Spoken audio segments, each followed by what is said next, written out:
Hello everyone, pulse and বিটসের আর একটা shorts ভিডিওতে আপনাদেরকে স্বাগত জানাই। আজকে দেখাবো দই কাতলা রেসিপি। দই কাতলা বানানোর জন্য ফার্স্টেই লাগছে আমাদের কাতলা মাছ, যেটাকে আমি ভালো করে ধুয়ে নুন হলুদ মাখিয়ে নিয়েছি এবং তেল গরম করে আমি একে একে ভেজেও নিচ্ছি।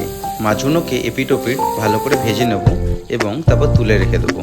মাছগুলো ভাজা হয়ে গেলে আমি একটা মশলার পেস্ট বানিয়ে নেব।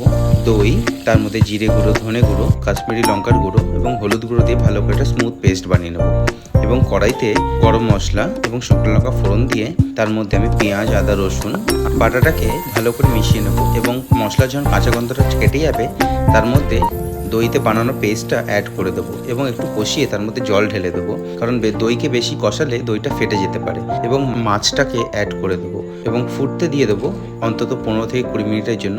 তারপরেই রেডি দই কাতলা। ভিডিওটা ভালো লাগলে সাবস্ক্রাইব করবেন, লাইক করবেন। দেখা হবে পরের ভিডিওতে। Till then, tata.